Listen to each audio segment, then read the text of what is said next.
The world of geopolitics is complex. It encapsulates foreign policy, defense, trade, and culture. These can have ripples that can be felt all around the planet. With that, we welcome you to The Global Detail, a podcast where we go beyond borders and behind the headlines to stories that impact the world.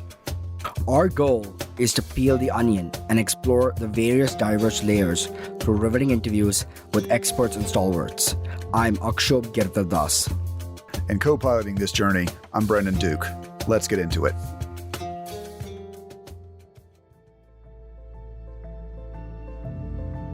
Vladimir Lenin once famously said that every society is 3 meals from chaos. With that in mind, Sir Mark Lowcock is on a mission to combat what is shaping up to be a global food crisis. From 2017 to 2021, he served in the United Nations as Under-Secretary General for Humanitarian Affairs and Emergency Relief Coordinator. Sir Mark is currently a distinguished non-resident fellow at the Center for Global Development, having over 3 decades of experience in international development and global humanitarian issues. A perfect storm appears to be brewing in the form of the Russian invasion of Ukraine, combined with the lingering effects of the COVID-19 pandemic, along with global warming. We at The Global Detail spoke to Sir Mark Lowcock about the specifics of this potential crisis and what to do about it. Well, at the outset, we're pleased to be joined by Sir Mark Lowcock, a distinguished non-resident fellow at the Center for Global Development. And by career, you've had over 3 decades of experience in international development that spans global humanitarian issues, and most prominently with the United Nations, where you served as Under-Secretary General for Humanitarian Affairs and Emergency Relief Coordinator between 2017 to 2021. And given your expertise in development finance and multilateral reform, governance, and there's so much to unpack right now with the crisis in Russia and Ukraine. But just starting with the crisis in Ukraine, we've touched on humanitarian issues, questions of war crimes, a rising energy crisis. But where your focus is right now is the food crisis that's happened. And given that wheat exports from Ukraine and even from Russia, now with sanctions, will be stalled. So paint the picture here. What is the 30,000-foot view that we're missing? Well, let's start with the good news first, which is that over the last 50 years, the world has evolved from being a place where these global food crises and these famines taking millions and millions of lives were very common to a situation where now they're extremely rare. And that's not what people forecast 50 years ago. People then were forecasting, there's a famous book by a guy called Paul Ehrlich, forecasting that by the year 2000, billions and billions of people would have died in famines. And in fact, my country, England, would no longer exist because it would have been consumed by famines. But 3 big things happened, which meant that tale of doom proved to be wrong. Firstly, there was the Green Revolution, huge increase in food production around the world, better seeds, better harvesting, better irrigation, all sorts of better technology. Food production going up much faster than the population was going up. Secondly, alongside that, 100 countries around the world which had been poor developed. They became richer. So all of their populations had incomes from jobs, which meant that they had the ability to go purchase in the store or in the market that food that was being grown on a larger scale. And then the third thing that happened was that where there were crises, the response to them became much better. So my first job was dealing with a famine in Ethiopia in the mid-1980s, which took the lives of 1 million people. And there the response was about food and water. Now we know that most people who don't survive a famine die from some disease like a common cold or a respiratory infection that a healthy person fights off, but a starving person can't fight off. And so now we have health services and medical services available to people when there is a crisis. So there's been that huge progress, but there's a paradox because although 100 countries have moved forward in an impressive way, there's 30 or 40 that are stuck and are going backwards. And those are the countries now where there are millions of people who, while we all are suffering through increase in the price of food, you and I, when we go to the store, we see it in our pocketbook. Our groceries are more expensive. For most of us, we can cope with that. We can manage it within our budgets. But if you're somebody who spends more than half of your income just putting food on the table for your kids, and the prices increase 50 or 100%, you can't do that anymore. And that's what's bringing back these this very severe threat again, which the world had nearly extinguished from the human condition, of these famines coming back. And Putin's made it a lot worse, because invading Ukraine has taken off the table 20 million tons of grain, enough for 400 million people, more than the population of the US, which are stuck in Ukraine's silos, in the ports and the silos of Ukraine. And so, that is what's creating the clear and present danger of mass loss of life in these very, very poor countries. Yeah.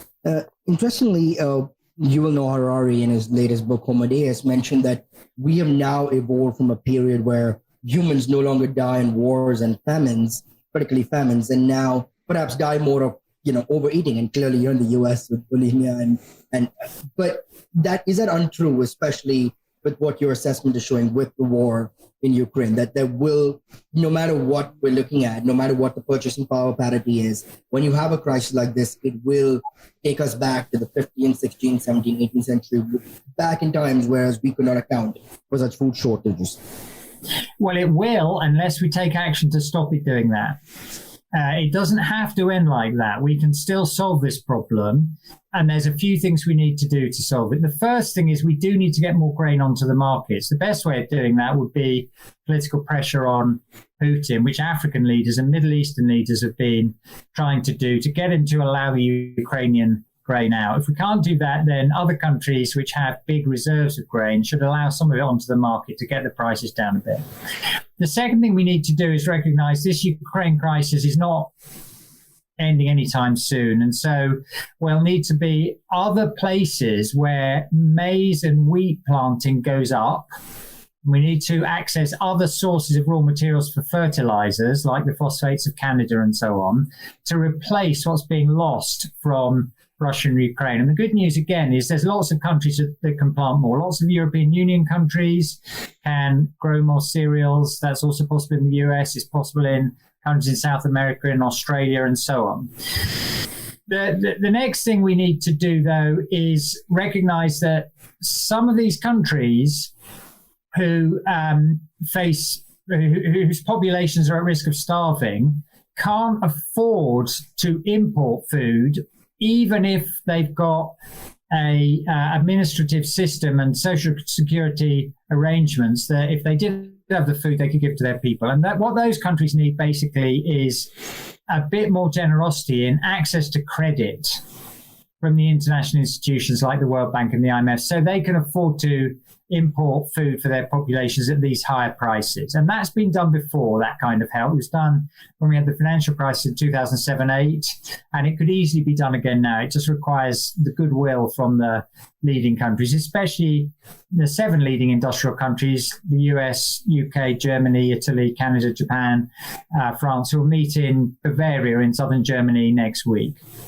And then the last thing that needs to happen is to recognize that there are millions of people in a small number of countries like Somalia, Ethiopia, South Sudan, Yemen, Afghanistan, who will only survive if the aid agencies like the Red Cross or the NGOs or the UN get more money to help them. Now, the Biden administration have shown a lead on that by agreeing with Congress more money into the disaster account. And European countries now need to follow that lead. And they would do well to announce a big package on that again when they meet in Germany next week. Absolutely. A couple of things to unpack there, especially with the multilateral organization. But before just get to that, one of the news items that was constantly coming out of sanctions and Russia's invasion of Ukraine was the energy crisis. But it would be myopic just look at energy and just fuel and gas, because one of the highest exports from Ukraine and Russia, particularly to South Asia, has been cooking oil. And this has really affected households. And ergo, ipso facto, has affected even inflation in the United States, which we're seeing right now as the Fed increased interest rates. This is something that even someone sitting in Middletown, America, may think they're more insular and more protected from a crisis in Eastern Europe. But this is having global ramifications, isn't it? That's exactly right. So we've got a sort of triple whammy, if you like. We've got food prices going up for wheat and corn and sunflower oil.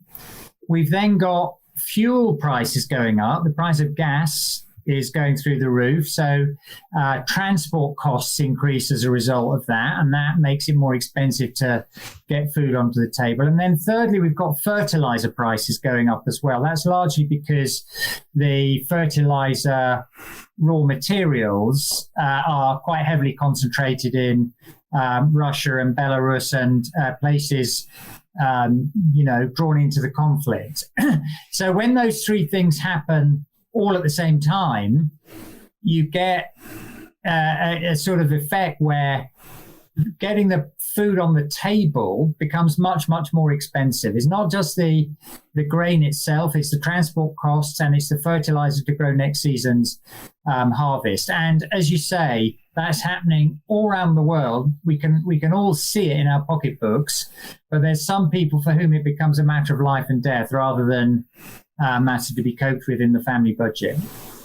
Right, absolutely. And I think importantly, in the last 2 years, the COVID-19 pandemic has not just been a health crisis, but what it's done is affect supply chains. We've seen that particularly in Asia, where of course, given China's industrial robustness in the world, supply chain disruption in China meant supply chain disrupted all over the world. And we still haven't recovered from that fully, which is why we've got these initiatives like the Quad and the Indo-Economic Forum to help mitigate that. How much is the Russia-Ukraine crisis now going to just affect supply chains even further, which will, of course, affect transport and delivery of the food prices that you mentioned before? I think the biggest effect of the war on supply chains is in respect of energy, because Russia exports lots of oil and gas to Europe. It's in respect of food. We saw African Union leaders go to Russia and implore Putin just last week to allow all that grain in the Ukrainian silos out. And it's in respect of fertilizers as well, because they're big contributions. It's not so much the semiconductor issue, which we're hearing lots about when it comes to supply chain. It's not so much the cargo handling or the container traffic, which has been hindered and hampered as a result of the pandemic. We've seen huge increases in container prices on the high seas, moving from one place to another. It's not those things that are affected so much by this war. It's very basic things like energy, fertilizer, food. Yeah, absolutely. And I think you mentioned about World Bank and the IMF. I mean, they've committed to a loan development, to assistance, to rebuilding Ukraine, which is obviously decimated and continues to be pummeled as we speak. But we spoke about the state of crisis of during the invasion, and there will be a crisis after, whenever this war ends, and it's hard to tell when that would happen. What sort of aid do you see that that will need to be given over the next 10, 15, 20 years? Are we looking at a sort of a not Marshall Plan, but something of that sort, because you're rebuilding a country that has been invaded like it was 1939? Yes, I mean, one thing that is very clear and particularly horrifying about this war that Putin has launched on the Ukrainians is how destructive and brutal it is. We've all followed probably that siege in the southern Ukrainian city of Mariupol, which was razed to the ground. We're seeing the same thing in other cities now. And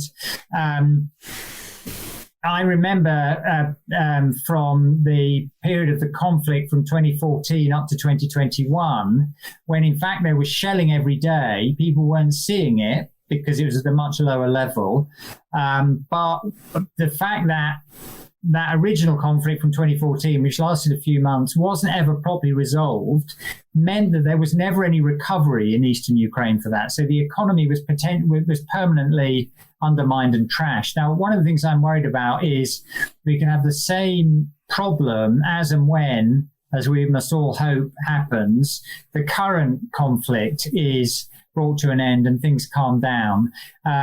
It's because it's not just a question of paying the huge bill that will arise for reconstruction, it's also allowing the normal economic recovery of services and agriculture and so on to proceed, which can only happen if there's a genuine freezing of the position or a genuine end to the conflict. If it just moves back to how it was between 2014 and 2021, it'll be very hard to do reconstruction or get the economy going again. Now, the most important thing the Ukrainians need is broad economic support to keep their economy afloat. So to enable them to keep the social security system running, to keep paying pensions for older people, to keep the public services like the schools and the hospitals going, and alongside that, to revive their industrial and agricultural base. The reconstruction process itself,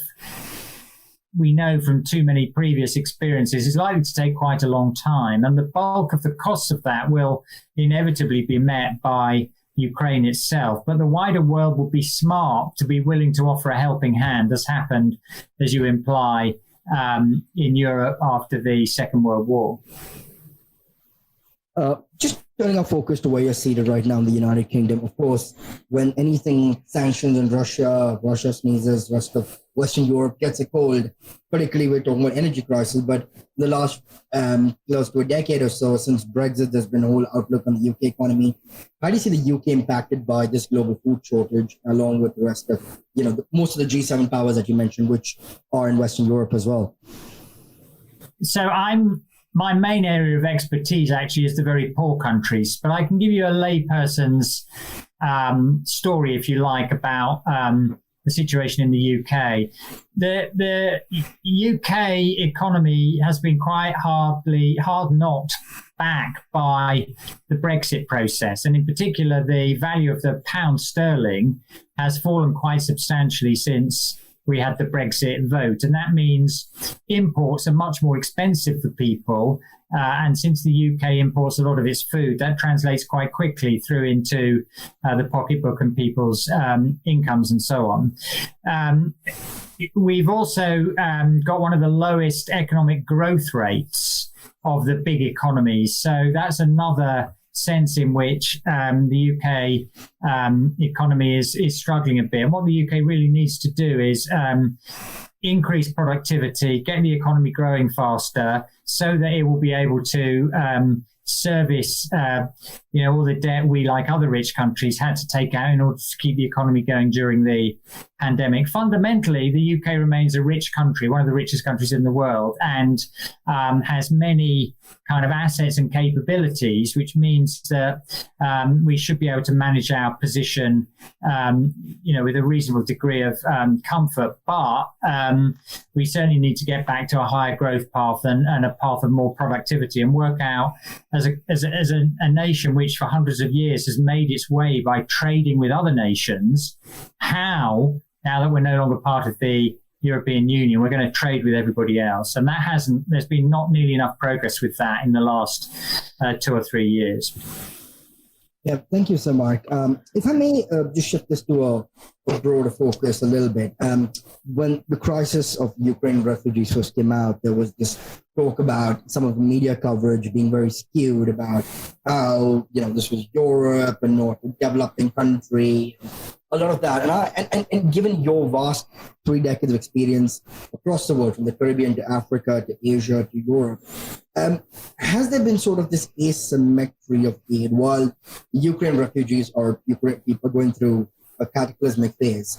But we saw there was some sense of apathy, particularly from Europe, towards Syrians, towards Afghans, people who were hapless, people who had invasion on them, people who had war started, And has there been some sort of, this asymmetry of aid in the sense that, and from your perspective as a humanitarian, how do we bridge this parity? How do we kind of achieve a more egalitarian system? I know that's very idealistic, but utopia is idealistic. But how do we move towards egalitarianism here? Because we saw the coverage towards Ukrainian refugees, and by all means, essential. But it was almost as if forgetting that the Syrians, the Afghans, the Iraqis, Yemenis have gone through this as well.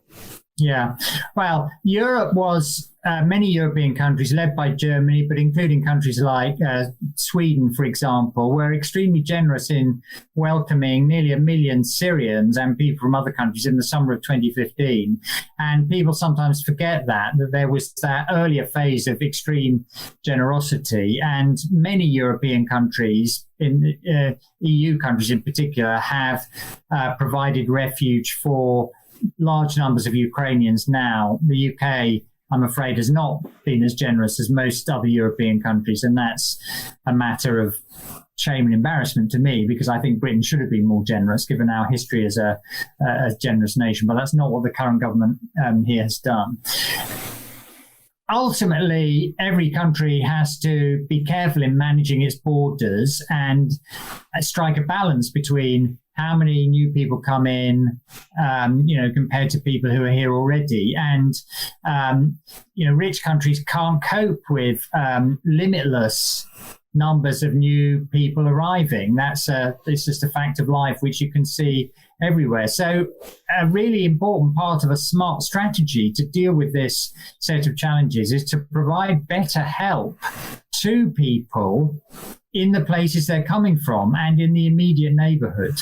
So one of the things that European countries in the EU have been doing and need to do more of is help countries like Poland, Moldova, Romania, they're countries bordering Ukraine who are assuming the largest burden of Ukrainians having to escape from Putin's brutality, so that people don't have to travel too far. They can be looked after somewhere close to home, and those countries providing the assistance get help from other countries further away. That's an important part of a smart strategy. Right. Mr. Mark, from your many years in the development world and particularly with humanitarian relief, you touched on what the G7 countries need to do and things like US aid from the United States government, but what are some of the roadblocks that you've seen for development agencies, other nonprofits such as Doctors Without Borders, the Red Cross, UNICEF, UNESCO, the World Health Organization, that have all these amazing people, motivated people, and have all these wonderful humanitarian projects, but more often than not, there's the last mile execution that suffers, maybe country's bureaucracy, a security situation. If you may just kind of unpack some of the complexities between a lot of people I know want to work more with development agencies, but perhaps they don't find it sustainable for the long haul. Yes. I mean, what humanitarian agencies like the Red Cross and the UN and the non-profits like Doctors Without Borders or Oxfam, what they're very good at doing in these crises is providing immediate help to save the lives of people who are caught up in the whatever the source of the disaster is, whether it's a war, as with Ukraine, or whether it's a drought, as we're seeing at the moment in the Horn of Africa, or whether it's an earthquake. What is also needed, though, is help to reduce the vulnerability and increase the resilience of some of these very poor countries so that they're able to cope better on their own with future natural and other disasters. And the way you do that is by developing, by getting richer and having stronger infrastructure and a bigger economy and higher incomes. And as we were saying at the beginning of our conversation, 100 countries around the world have made a lot of progress on that in the last 50 years. And the international development system, like the UN and the International Monetary Fund and the World Bank, have provided a lot of help with that. What we now need to do is refocus the work of those institutions on the countries which haven't gone on the same journey. Because the only way out of this high level of fragility or vulnerability is to develop. So until we get these other countries moving forward and being richer, we shouldn't be surprised if they continue to be vulnerable to crises. And that vulnerability is certainly increasing because of climate change at the moment, because the countries which are most vulnerable to volatility in rainfall and extremes of temperature are also the ones, particularly across the belt of Africa from the west to the east where the Sahara Desert travels, those are the countries worst affected by climate change, and also that have yet to go on that journey of developing their economies and making their citizens richer and better able to cope with problems in future. Yeah, thank you, Sir Mark. I was going to say I'd be a bit remiss if I didn't bring up climate change, because one of the key reasons for food shortages has been climate change, and perhaps only the last 2 years where climate change is momentarily, if I may, dropped on the totem pole, where the COVID-19 pandemic has taken precedence. But it's something that the global community coalesces on. COP conferences are now like Davos, where the top principals and heads of government do factor in. In fact, if anything, it's been an important issue where geopolitical fractious countries can coalesce and say, hold on a minute, climate change affects you, affects me, it's not all. We have to kind of work together on this. How have you seen right now the most vulnerable areas that you mentioned in the Western Sahara, the Sahel region, the Horn of Africa, being more exacerbated with the climate change issue? Because in the past, it was seen of just rising sea levels, but the excessive heat waves affecting crop shortages, particularly even in South Asia and Africa. But what are you foreseeing right now with the crisis?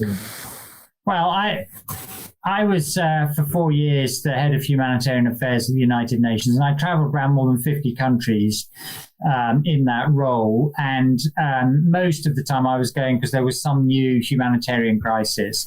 But in many places I went, countries like Malawi and Zimbabwe in Southern Africa, countries like Somalia and Ethiopia in the Horn of Africa, countries like Niger and Burkina Faso and Nigeria in West Africa, people told me how during their lifetimes they had seen the climate change. I remember being on the shore of Lake Malawi and talking to families and farmers there whose traditional livelihood was growing maize, relying on the seasonal rains during the ripening season, and then to get to the point where they could have a good harvest. And they told me that they could see the weather patterns were changing.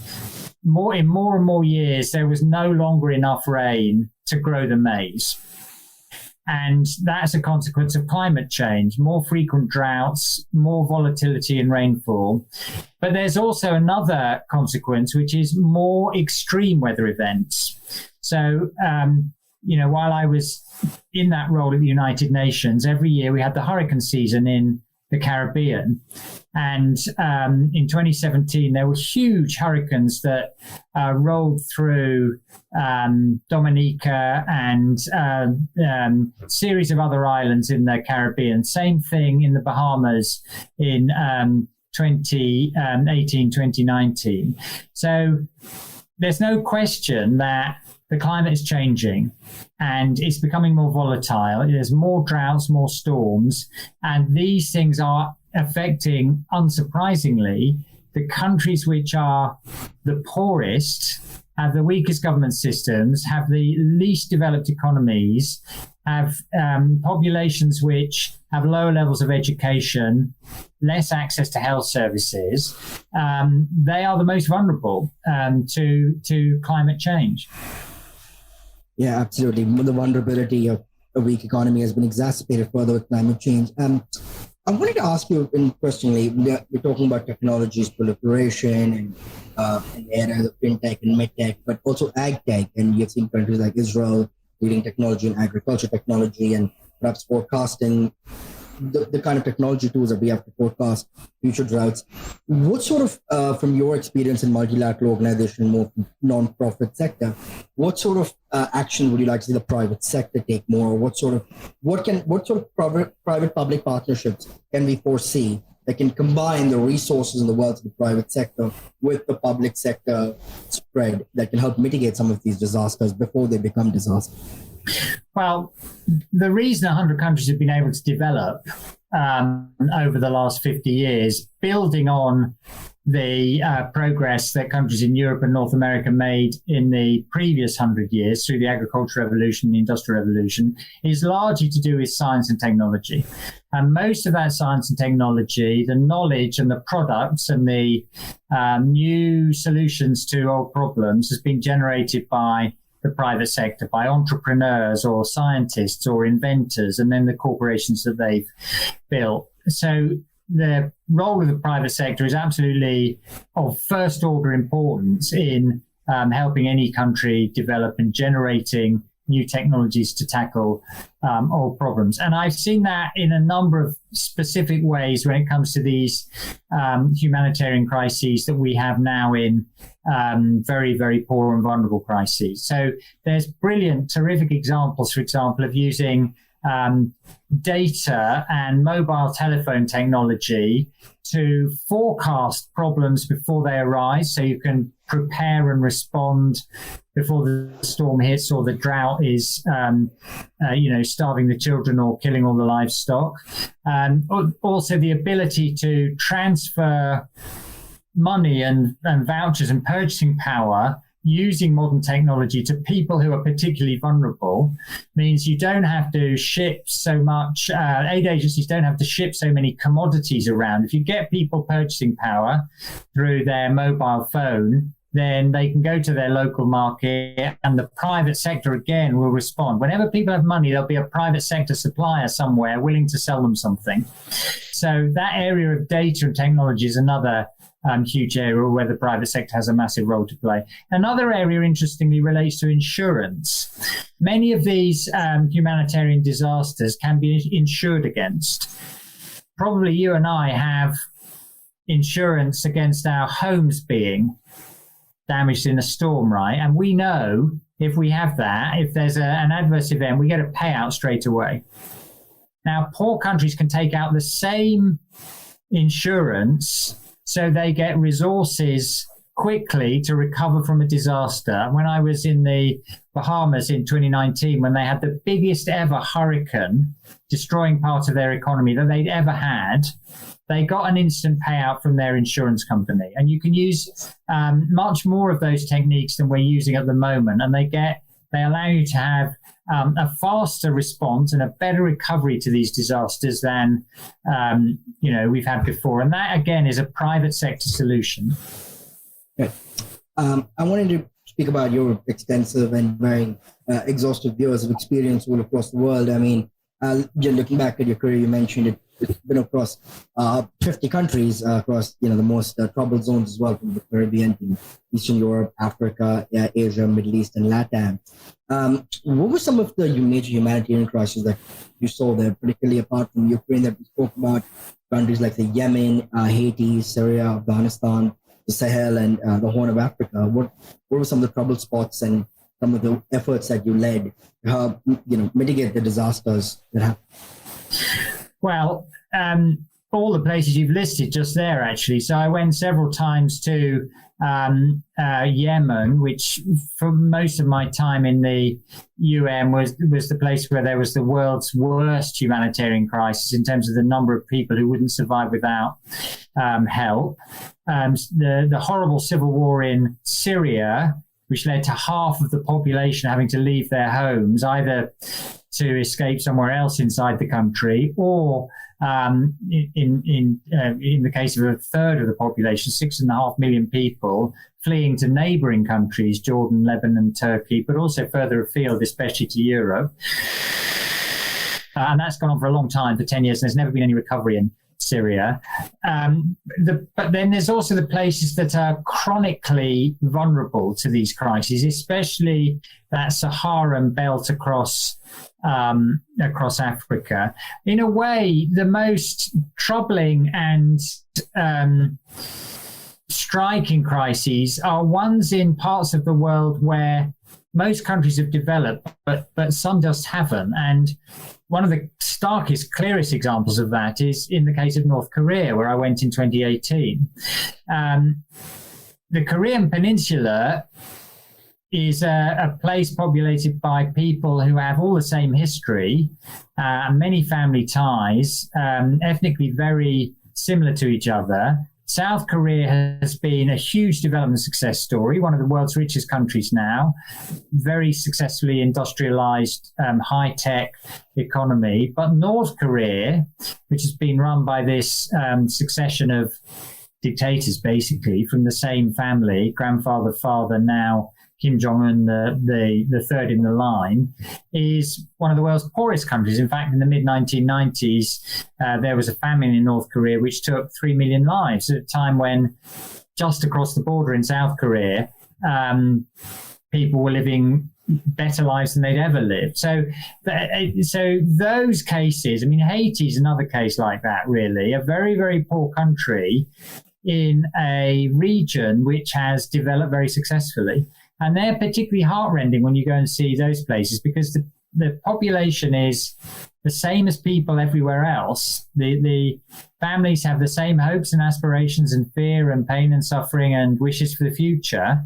But because of where they're born, life's lottery, it turns out, has been cruel to them and much kinder to people just next door in the neighboring country. So I've been very, very struck by those kinds of examples. Yeah, absolutely. So, Mark, I think what you touched on is the treatise of a very popular, one of my favorite books, Why Nations Fail by Acemoglu and Robinson, about institutions and particularly the Korean Peninsula, everything being the same. Before I hand it over to my colleague Brandon, Bill Gates's recent tech talk was very similar about predicting the next pandemic, because he spoke about pandemic in 2015 and everyone just thought, the plague and the yellow fever were things of the past, and lo and behold, we're in the middle of one, still in the middle of one. Given your experience of seeing such crisis firsthand, the absolute devastation, the catastrophic effect it's had on humanity and lives, what do you see is the next trouble points or troubled areas, and how can we prevent a crisis before it becomes a crisis? Of course, there are things like the Ukraine crisis, which of course is beyond anyone's control. But given what we know about climate change, what we know about food shortages, what we know about some supply chain disruption, what can we do to prevent the next crisis, and where, if at all, are your concerns right now in terms of troubled areas? Well, I think we know the places that will be most vulnerable to crisis. They're the places that haven't developed. So we need to use our data and technology to look really carefully at those places and provide better assistance to them so that they can develop. Pandemics are intrinsically difficult to respond to because, by definition, they start with a new disease that you've never seen before. It always takes time to work out who is going to be affected, what their vulnerabilities are, how you can protect people, and then hopefully, if it's a case of a virus, how to develop a vaccine. And so there's no getting away from the fact that with a new virus, it will always be difficult particularly if it's an airborne virus, which is highly contagious and highly deadly. It will always be very difficult to deal with it. But there are some things that we can learn from the experience we've just had.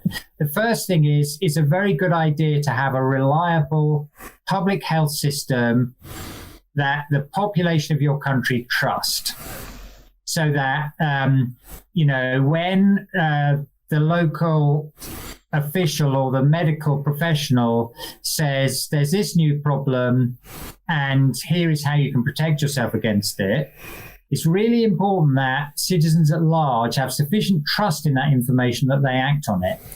One of the biggest problems we have in the modern world is that too many people believe things that are not true, and they don't believe things that are true. And we saw that in a very dramatic way during the pandemic. So have public health institutions that people trust and have confidence in.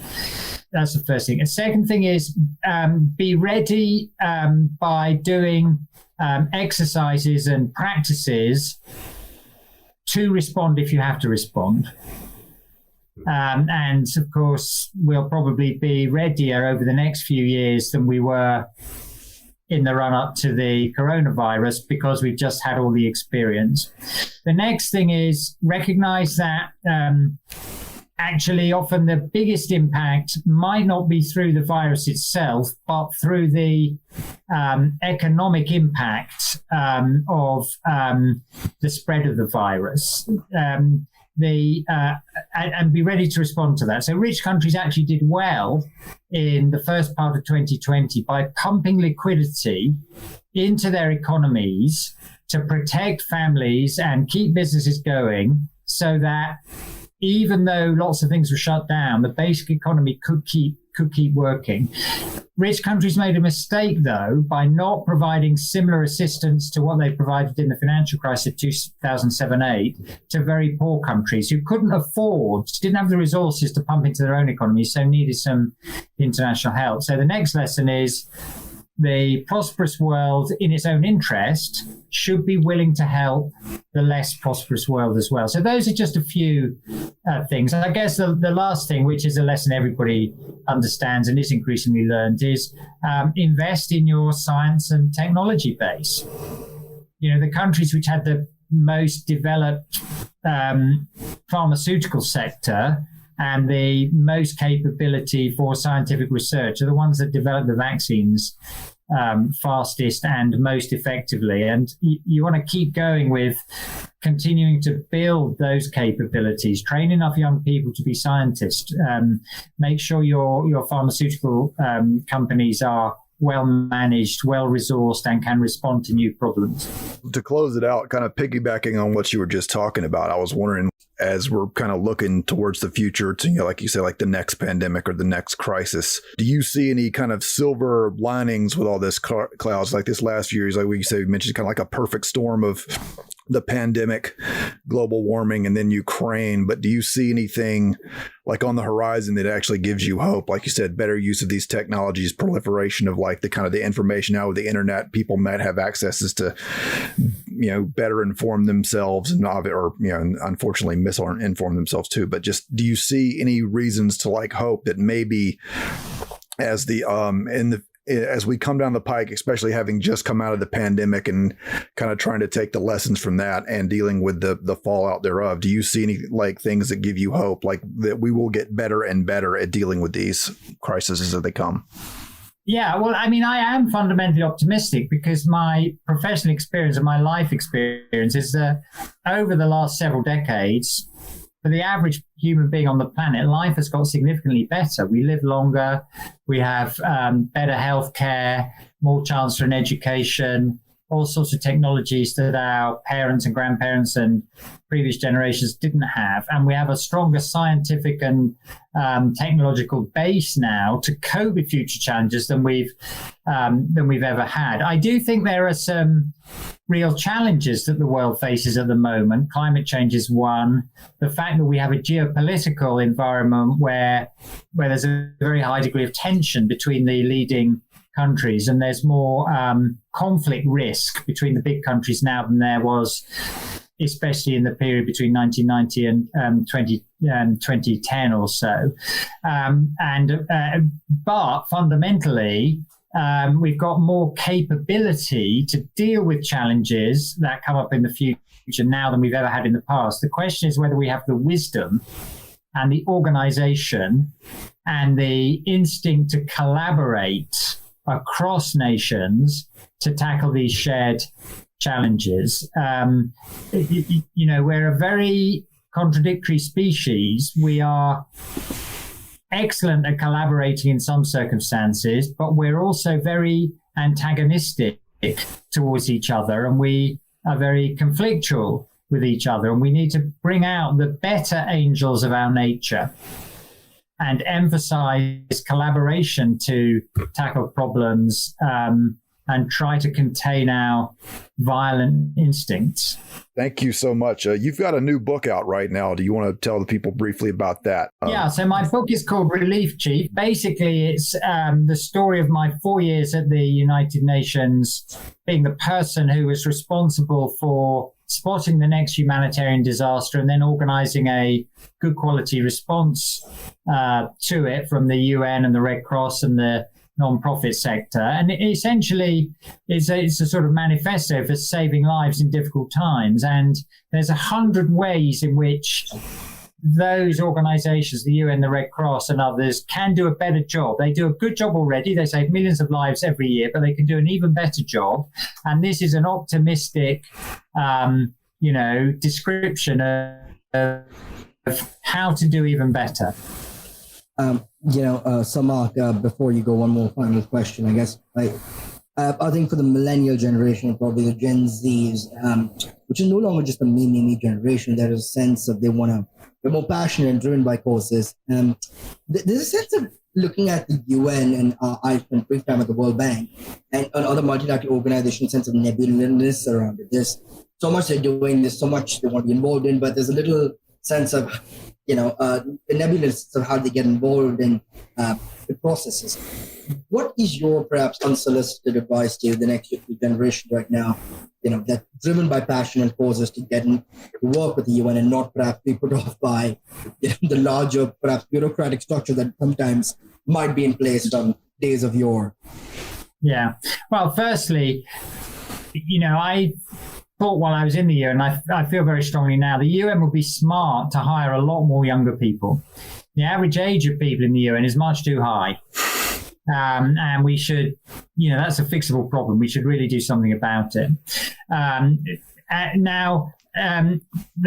What I would say to younger people is working on these kind of big global challenges is not just intellectually very stimulating. It also gives you a great sense of purpose, and it's worthwhile things to do because you can make a real difference and you get a lot of personal satisfaction from doing that. You also maybe confront a lot of human misery and a lot of challenges, but if you can make things better, that's a fantastic thing to be able to do with your with your life. And so my advice is get a good education. Develop a specialism and some expertise in some area that will be in demand, and then be persistent. It can be hard to find your way into this kind of work, but the people who get there are the people with the highest passion and determination and drive, and they often end up making a really big difference. And it's a great life experience to do this kind of work. And with that, we bring this episode to a close. Join us next time at The Global Detail, where we seek to go behind the headlines, beyond borders, to broaden our perspectives and deepen our understanding. This podcast has been a production of Karkata Media in association with Perspicacity Media LLC. If you have any questions, thoughts, or concerns, email us at globaldetailpodcast@gmail.com, or you can contact us on Facebook and Twitter at Global Detail Pod. This recording, or any portion thereof, may not be reproduced or used in any manner whatsoever without the express written permission of the publisher, except for the use of brief quotations in a review. Copyright 2022 by Karkata Media LLC. All rights reserved.